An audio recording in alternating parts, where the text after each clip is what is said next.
रात के करीब 12:30 बजे हाईवे पर मेरा ही ट्रक चल रहा था और किसी ने मेरे कंधे पर हाथ रखा और धीरे से फुसफुसाकर कहा, भैया ज़रा थोड़ा ट्रक साइड में लगाना।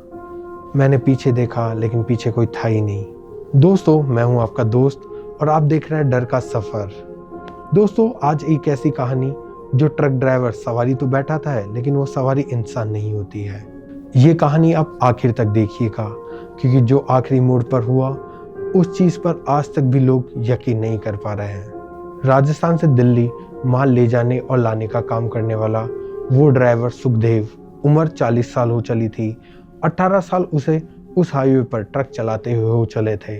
कौन सा ढाबा कब खुलता है और कौन सा मोड़ ज़्यादा खतरनाक हो सकता है और रात में कहाँ रुकना है और कहाँ पर नहीं।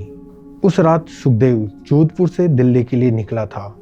रास्ता पुराना था, वही सुनसान हाईवे, वही अमावस्या की रात। और उस रात कुछ अजीब था, जैसे कि मौसम धीरे धीरे बदलने वाला हो क्योंकि हवा काफ़ी ज़्यादा ठंडी हो चली थी। रात के करीब 11 बजे थे। एक सुनसान मोड़ पर उसे एक औरत खड़ी दिखाई दी। उसके खुले हुए बाल थे, सफ़ेद साड़ी पहनी थी और उसकी गोद में एक छोटा बच्चा था। सुखदेव ने ट्रक रोका और पूछा, क्या हुआ बहन जी, इतनी रात को यहाँ कैसे? वहीं औरत ने धीरे से आवाज़ में जवाब दिया, मेरा पति बीमार है भैया, मुझे अगले गांव तक छोड़ दो। सुखदेव को कुछ अजीब लगा लेकिन सुखदेव का दिल बड़ा था, इसलिए सुखदेव ने उसे अपने पास वाली सीट में आगे बैठा लिया कैबिन में और फिर से ट्रक का सफ़र शुरू हो गया। कुछ देर तक सब कुछ सामान्य था। सुखदेव ने फिर रेडियो ऑन करा। रेडियो में से केवल खर खर खर की आवाज़ आ रही थी, जैसे कि कोई स्टेशन पकड़ ही ना रहा हो।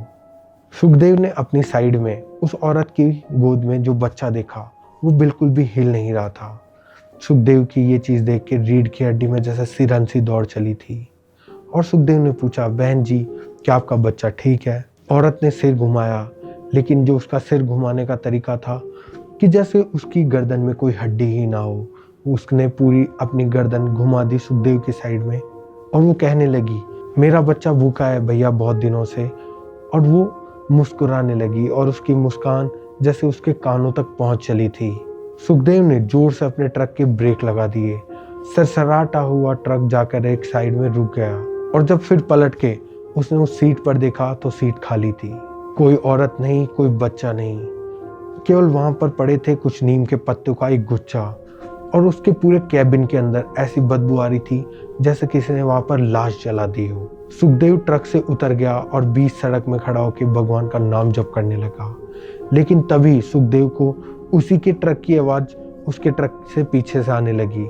लेकिन ट्रक में बैठने वाला तो केवल सुखदेव था और वो भी बाहर आ चुका था, तो अंदर कौन हॉर्न बजा रहा है? फिर उसने पलट कर देखा, वही औरत उसकी ट्रक की हेडलाइट में दिखाई दे रही थी बीच सड़क पर। लेकिन अब उस औरत के पैर जमीन को भी नहीं छू रहे थे। सुखदेव वहां से अपनी जान बचाकर भागा और पास वाले ढाबे में जाकर रुका और वहां कैसे जैसे पूरी रात निकाली और उस ढाबे वाले को सुबह होते ही अपनी पूरी आपबीती बताई। और ये सुन के ढाबे वाला का भी चेहरा सफ़ेद हो चला था। भैया, उस मोड़ पर 10 साल पहले एक औरत की डिलीवरी के टाइम पे मौत हो गई थी, जब उसका बच्चा भी नहीं बचा और वो भी नहीं बच पाई थी।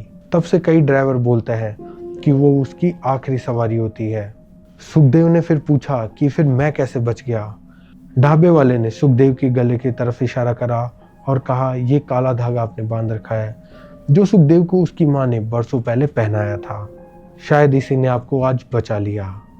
और फिर सुखदेव ने उसी के बाद से उस हाईवे पर रात को ट्रक चलाना बंद कर दिया।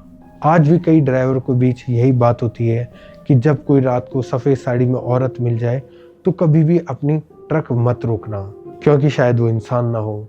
तो दोस्तों, ये कहानी आज भी राजस्थान और दिल्ली के बीच चलाने वाले ट्रक ड्राइवर के बीच में बहुत फेमस कहानी है। अगर आपको भी कोई ऐसी सवारी मिली हो बीच हाईवे पर तो हमें कमेंट करके ज़रूर बताएं।